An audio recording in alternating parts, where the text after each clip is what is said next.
হাওড়ার ঘোষপাড়া পেট্রোল পাম্পের সামনে গুলিবিদ্ধ এক পুলিশ অফিসার, তার হাতে গুলি লাগে। রাত 11টা নাগাদ ঘটনাটি ঘটে। ঘটনায় চাঞ্চল্য ছড়ায়। খবর পেয়ে ঘটনাস্থলে আসে ব্যান্ডরা ও শিবপুর থানা পুলিশ। ঘটনাস্থল থেকে উদ্ধার হয় একটি গুলির খোল। পুলিশ সূত্রে জানা গেছে, গুলিবিদ্ধ ওই অফিসারের নাম জয়ন্ত পাল। হুগলি জেলায় কর্মরত। তাকে হাওড়ার একটি বেসরকারি হাসপাতালে ভর্তি করা হয়েছে। ঘটনার সময় ওই অফিসারের সঙ্গে এক মহিলা ছিলেন। একটি গাড়ি ঘটনাস্থলে পাওয়া যায়, যেটি আটক করেছে পুলিশ। ওই মহিলাকে জিজ্ঞাসাবাদ করা হচ্ছে। হাসপাতালে জিজ্ঞাসাবাদ করা হচ্ছে ওই অফিসারকে।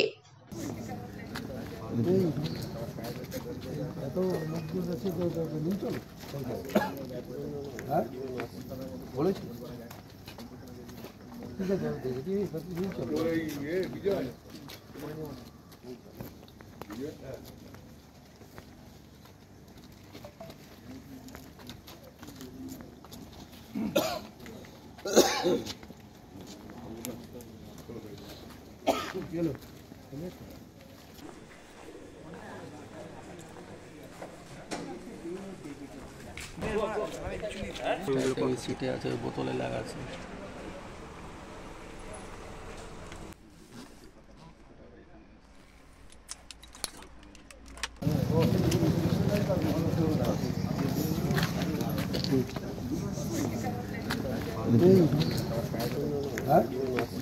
বলেছি